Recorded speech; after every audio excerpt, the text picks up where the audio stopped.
Hello, students. Welcome back to your history class. We are doing long answer questions. This is about 500 words, around one entire page in your notebook. Okay, so now I have asked you all to mark the answer of question 3, that is, give a pen picture of the political, social, economic, and religious life of Mesopotamia. I hope you all have done it. This is going to be one of the longest answers so far. Okay, we start. Like Egypt, India, and China, it is a highly advanced civilization flourished about 6000 to 5000 BC in Mesopotamia. So, like India, Egypt, and China, also in Mesopotamia, a highly advanced civilization flourished. Mesopotamia is the land between two rivers, Euphrates and the Tigris. There arose many empires, one after the other, like Sumeria, Babylonia, Assyria. Each one of them had its own special feature. But over here, we will only discuss the main features of the Mesopotamian civilization and its contribution to the world civilization. City-states. Number one is city-states. In the beginning, there were many city-states in Mesopotamia. Each one of them had its own ruler and legal code. There existed deep rivalry among these states. Consequently, there were continuous wars among them, which led to the destruction of many of them. Sennacherib and Assurbanipal, he did conquer many of these small states and established peace and order. They also conquered the neighboring territories and founded vast and powerful empires. They held sway over the land stretching from Persian Gulf to Mediterranean Sea and Egypt. They controlled such big empires with the help of strong armies and highly efficient administrative machinery. The rulers were generally absolute despots, and they enjoyed unlimited power. They led luxurious lives, but kings like Gudea, Hammurabi, and Nebuchadnezzar always looked after the welfare of their subjects. They built canals and dikes to promote agriculture, and they constructed roads and bridges to encourage trade and commerce. Hammurabi's code of law is one of the greatest contributions of Mesopotamia to the world. Assyrians were pioneers in the field of the founding large empires. This is all under the point city-states. Now we go to the second point, dominance of religion. Religion dominated the Mesopotamian society. In the beginning, there were priest kings who performed both religious as well as administrative functions. Later on, when the kingdom grew larger, the ruling class was separated from the priestly class. Even the priests enjoyed great respect in the society. They were very wealthy and powerful, and the ruling class had to seek their help to stabilize their own position. People worshipped many gods. The chief gods among them were Enlil, Marduk, Assur, Ishtar, etc. The Mesopotamians had built many temples of these gods. Such temples were called ziggurats. They were decorated with the statues of many gods, and these temples had their own important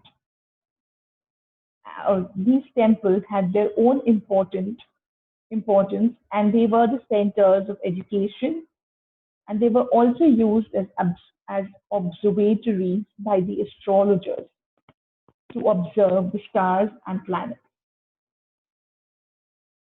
Sometimes These temples also served as centers of trade. It can be said that the religion of Mesopotamian people was confined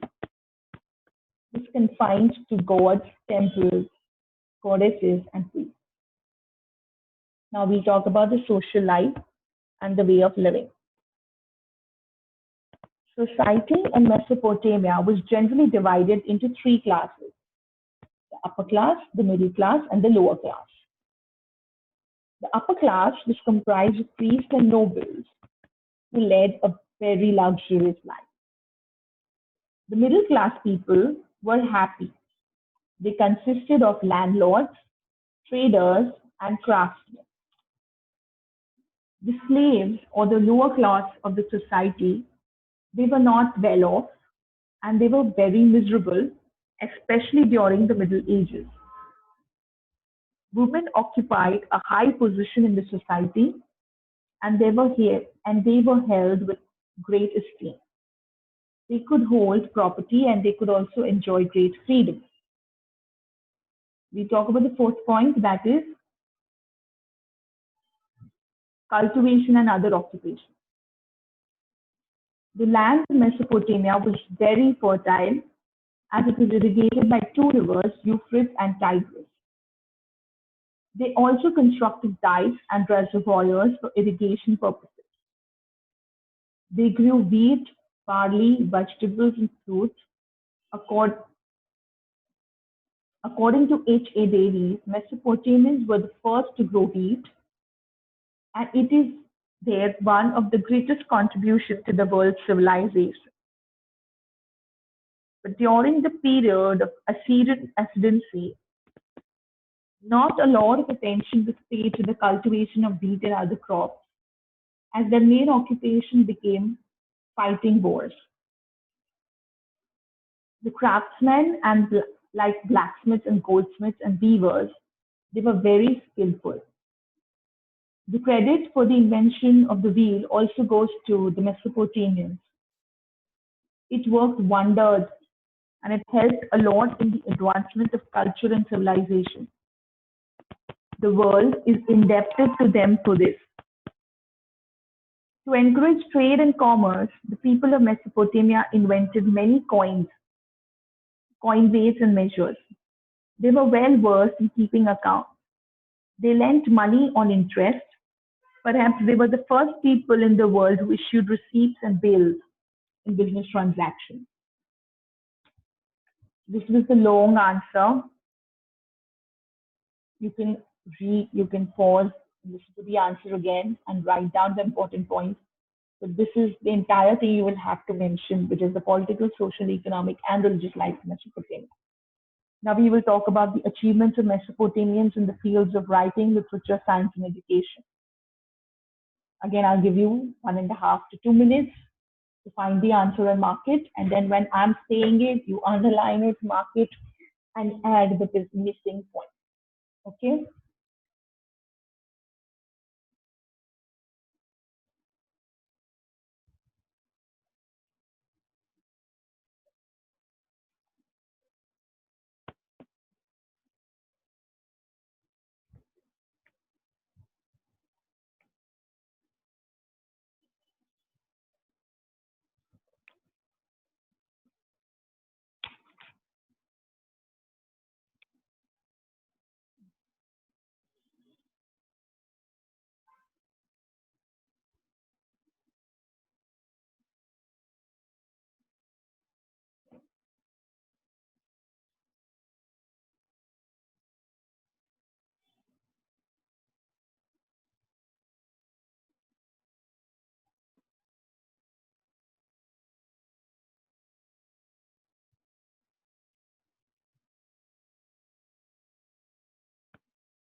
Now, talking about the achievements of the Mesopotamians, the greatest contribution of Mesopotamians to the world civilization is the art of writing.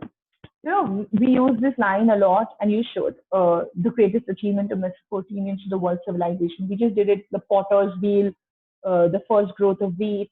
Or Mesopotamia has given the world a lot. Okay, so most of the writers are of the view that Mesopotamians and not Egyptians were the inventors of the art of writing. It was in the use in 4000 BC.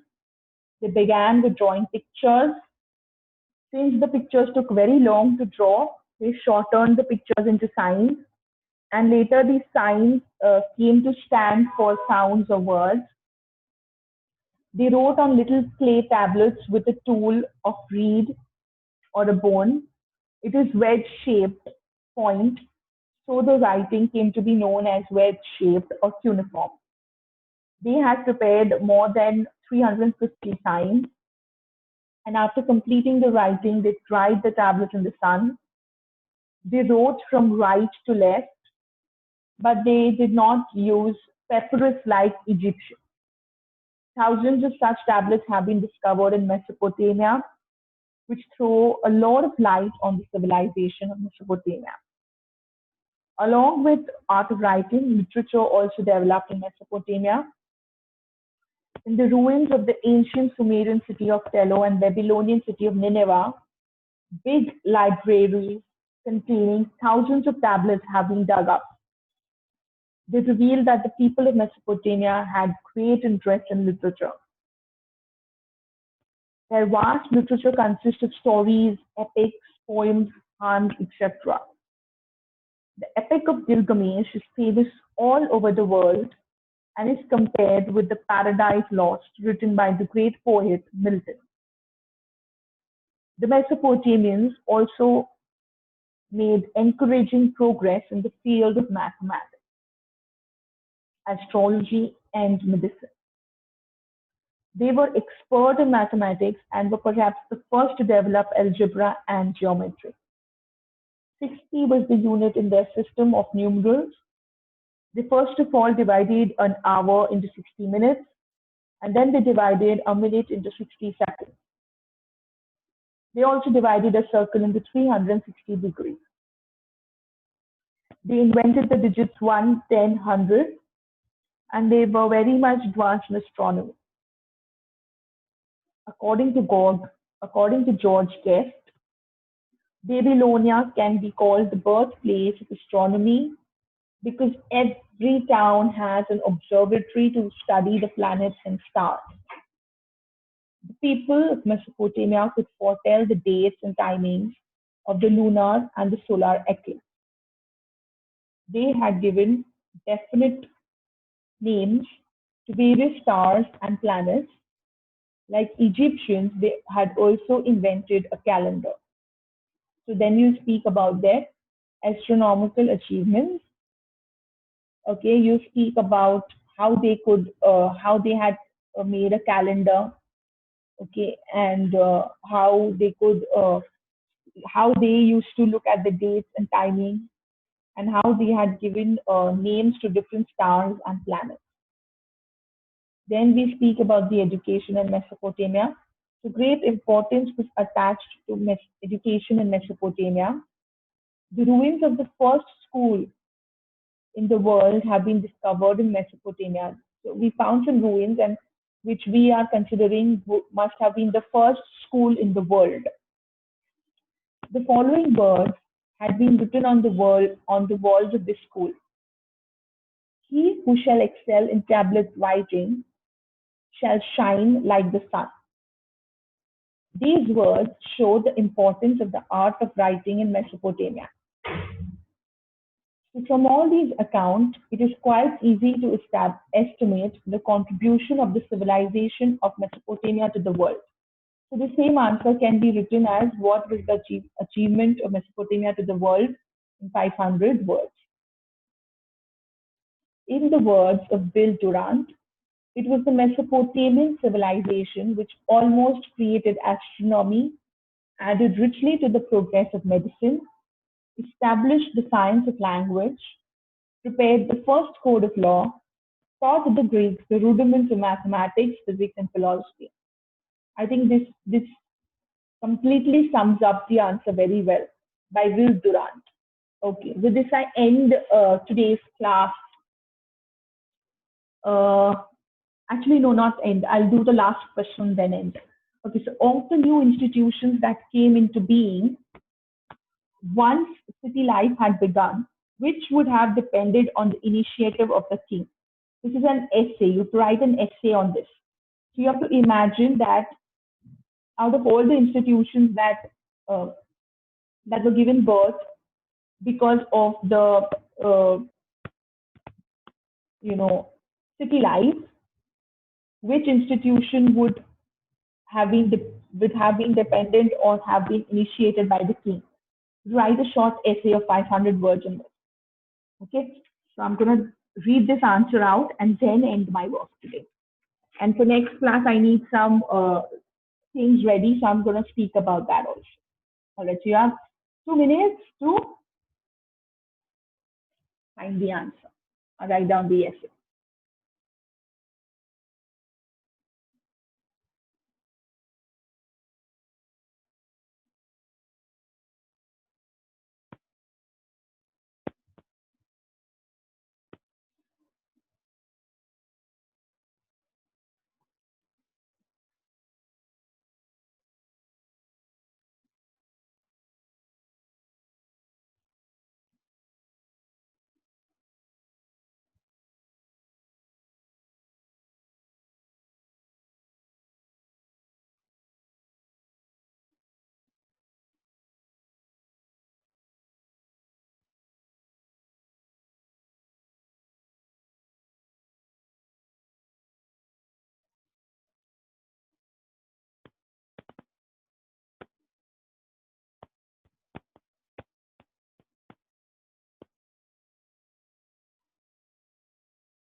All right.